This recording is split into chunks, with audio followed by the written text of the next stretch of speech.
বিসমিল্লাহির রহমানির রহিম। হে জগতবাসী, আজ আমি আপনাদের সামনে আরও একটি আলোচনা নিয়ে হাজির হলাম। সে আলোচনাটি হলো যে আল্লাহর 99 নামের কিছু গুণ, কিছু বিষয়, যেই নামের গুণ যদি আমরা ধরতে পারি, জপতে পারি, জিকির করতে পারি, তাহলে ইনশাল্লাহ আমাদের অন্তর আলোকিত হবে এবং আমাদের সামনে চলার পথগুলো শয়তানের প্রবঞ্চনা হতে বেঁচে থাকা যাবে। এবং দেখা যায় যে আরও কিছু 99 নামের আরও কিছু গুণ ক্ষমতা আছে যে আমাদের জগতে চলার জন্য খুব সহজ হয়ে যাবে। তো সেই প্রথম নামটি আপনাদেরকে বলছি যে কারো অন্তর হৃদয় পরিষ্কার না, একজনের হৃদয় অন্ধকার, সে যে নিজের ভালো করতে পারে না, সে অন্যের ভালো কি করে করবে? তাই নিজের অন্তরকে পরিষ্কার করার জন্য, নিজের অন্তরের মধ্যে আলো জ্বালানোর জন্য আজকে কিছু নাম নিয়ে এসেছি। এবং কিছু নাম আছে যে দুনিয়াতে আমার কিছু কাজ যেন সহজ হয়ে যায়। আল্লাহর একটি নাম আছে ইয়া নুরু। ইয়া নুরু নামটি যদি কেউ জিকির করে, তার অন্তর আলোকিত হয়, তখন সেই অন্তরের মধ্যে পৃথিবীর ভালো ভালো জিনিসগুলোই আমার মধ্যে, এই অন্তরের মধ্যে জায়গা নিতে পারবে। খারাপ কোনো কিছু এখানে স্পর্শ করবে না, কারণ খারাপ হলো অন্ধকারের শক্তি আর আলোকিত শক্তি আল্লাহর শক্তি। তখন ইয়া নূরু এই নামটি যখন জপনা করব, তখন দেখা যায় কি যে সে অন্তর আলোকিত হয়ে যাবে ইনশাআল্লাহ।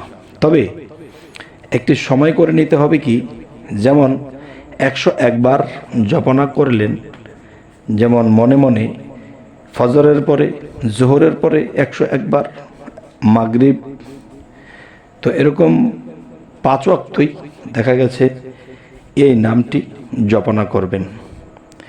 আচ্ছা, জপনা বললে অনেকে কেমন জানি ভাবে, জিকির করবেন। জপনা করা, জিকির করা, জিকির হলো আরবি শব্দ বা ফার্সি শব্দ, আর জপনা করা হলো বাংলা শব্দ। এখন যদি আমি বলি যে এটা 55 টাকা, আবার ওটাকে যদি আমি বলি খামসা খামসি দিনার, খামসা খামসি দিনার বলতে এটা হলো আপনার 55 টাকা। ও আমাকে যদি কেউ খামসা খামসি বলে, আমি বলবো যে ভাই খামসা খামসি কেন বলছেন, আমি কি অপরাধ করলাম, খামসি দিবেন কেন? আসলে আমরা তো বাংলা ভাষায় ঠিক মতো বুঝি না, আবার আরবি কী করে বুঝবো, এমন লোক আছে। তো অনেকে আমাকে বলে জিকির করার কথা বলবেন, জপনা বলেন কেন? জপনা বাংলা ভাষা। আচ্ছা, যাই হোক, এখন যে কথাটি বলবো যে ইয়া মানেও আল্লাহর 99 নামের এই একটি নাম ইয়া মানেও। এই নামটি যদি কেউ জপনা করে, তাহলে তার কি কি লাভ হতে পারে, সেই বিষয়গুলো আমি তুলে ধরছি ইনশাল্লাহ। এবং নামটি আপনারা মনে না রাখতে পারলে অবশ্যই লিখে রাখবেন এবং নিয়মগুলো লিখে রাখবেন, যাতে করে পরবর্তীতে আপনারা এই নামগুলো এই নিয়মে জপতে পারেন। ইয়া মানেও। আচ্ছা, এই নাম যদি কেউ জিকির করে নিয়মিতভাবে, সময়ে করে, যে এই টাইমে আমি এই নামগুলো জপনা করব, এই টাইমে আমি এই নামগুলো জিকির করব, তাহলে কি হবে যে উদ্দেশ্য সিদ্ধির জন্য এই নামের জিকির বিশেষ ফলপ্রসূ। যেরকম বিশেষ ফল অবশ্যই পাবেন। আচ্ছা, এটা টাইম টু টাইম করে নেবেন। যেমন আপনি একটা উদ্দেশ্য করে আপনি এক জায়গায় রওনা দিয়েছেন, যে এই উদ্দেশ্য হলো, ধরেন আপনার একটা চাকরি অনেক দিন ধরে হবার কথা, এখনো হচ্ছে না। এখন আপনি ঘর থেকে বিসমিল্লাহির রহমানির রহিম বলে যখন বের হয়ে হাঁটতে শুরু করলেন, এবং দেখা যায় নিয়মিত তো ইয়া মানে ও এই জিকির তো করেন, কিন্তু সেই দিন যতক্ষণ পর্যন্ত আপনি সেই যেখানে চাকরি করবেন বা যেখানে আপনি জয়েন হবেন, আপনি সেখানে যাওয়া পর্যন্ত এই নামটি জপনা করতে থাকবেন। ইয়া মানে ও, ইয়া মানে ও, এই নামটি যখন আপনি জিকির করতে থাকবেন তখন আপনার যেই উদ্দেশ্য আপনি যাচ্ছেন ইনশাল্লাহ আপনার উদ্দেশ্য সফল হবে। এবং এটা তো চাকরির কথা বলেছি, আরও একটা বিষয় হলো, ধরেন একটা ঝামেলা হয়েছে বা একটা মুশকিল, একটা সমস্যা দেখা দিয়েছে, এই সমস্যার সমাধান আপনার করতে হবে। এখন এই সমাধানের জন্য আপনি যাচ্ছেন আর ভাবছেন যে আমি কি এই সমাধান করতে পারবো, আমার দ্বারা কি এটা হবে, তখনই আপনি ইয়া মানে ও, ইয়া মানে ও, এই নামটি আপনি জিকির করতে থাকবেন। তখন জিকির করতে করতে যখন সেখানে আপনি পৌঁছাবেন ইনশাল্লাহ অনেক সহজে সেই সমাধান হয়ে যাবে, সেই উদ্দেশ্য সফল হয়ে যাবে। আচ্ছা, আরও একটি বিষয় হলো যে আপনি যদি দেখা যায় ছেলে বিবাহ করাবেন কিংবা মেয়ে বিবাহ করাবেন, তখন আপনি এই উদ্দেশ্যে দেখা যায় আপনি ছেলে যেখানে বিবাহ করাবেন সেখানে যাবেন। তখন সেখানে ছেলেটাকে বিবাহ করাবেন যদি মেয়েটা ভালো হয়। এখন বাড়ি থেকে যখন আপনি এই নাম জিকির করতে করতে আপনি যাইতে শুরু করবেন, আর তখন যদি আপনি দেখেন যে যাওয়ার পথে নামটা ঠিকমতো মুখ দিয়ে আসছে না, এবং দেখা যায় যে আপনি যে পথ দিয়ে যাইতেছেন আপনি উল্টো পথে চলে গেছেন, বা যেখানে যাওয়ার উদ্দেশ্য করেছেন অন্য জায়গায় চলে গেছেন, তখন আপনি সেই বিবাহের কাজটি করতে সেই বাড়িতে আর যাবেন না। কারণ এই নামটি তো আপনাকে সুফল ফলাবে।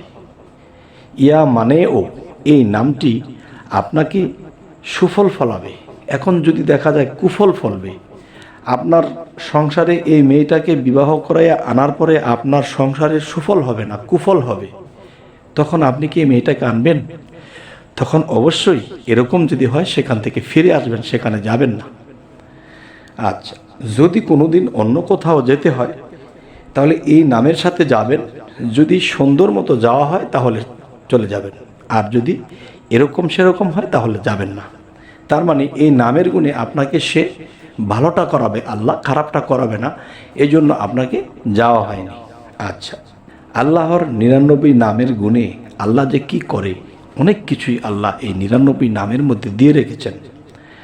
আচ্ছা, এরপরে আমি বলবো, দেখা যায় আপনি এমন একটি সমস্যায় পড়েছেন যে সেই জায়গাতে আপনি যাবেন আপনার সন্তানের জন্য বা আপনার স্ত্রীর জন্য বা আপনার ফ্যামিলির কোনো সমস্যার সমাধানের জন্য আপনি যাবেন, তখন আপনি এই নাম জপতে জপতে যাবেন, আর মনে মনে আল্লাহর কাছে দুর্বলতা প্রকাশ করছেন যে হে আল্লাহ, আমার দ্বারা কি এটা হবে, আমি তো এইসব তেমন কিছু বুঝি না, তবে তুমি যদি সাহায্য করো তোমার এই নামের গুণে তাহলে হয়তো আমি পারবো। তখন দেখা যায় সে অপারক কাজটাও আপনার দ্বারাই আল্লাহ করে দেবে, আলহামদুলিল্লাহ। তবে হে সমস্ত জগতের মুসল্লিগণ, হে সমস্ত জগৎবাসী, আপনাদের কাছে আজকে এই আলোচনাটা কেন করলাম, যে অনেকে অনেক কাজ করতে নিজে নিজে দুর্বলতা মনে করে, দুর্বল মনে করে, আর যদি মনে করে যে না আমরা আল্লাহর এই নামের উসিলা করব এবং এই নামের জিকির করব, ইনশাল্লাহ আল্লাহই করিয়ে দেবে, এরকম মনের মধ্যে একটা বিশ্বাস, একটা শক্তি রেখে যখন অগ্রসর হবে, তখন দেখবেন যে ইনশাআল্লাহ আপনার কাজের ফয়সালা হয়ে যাবে।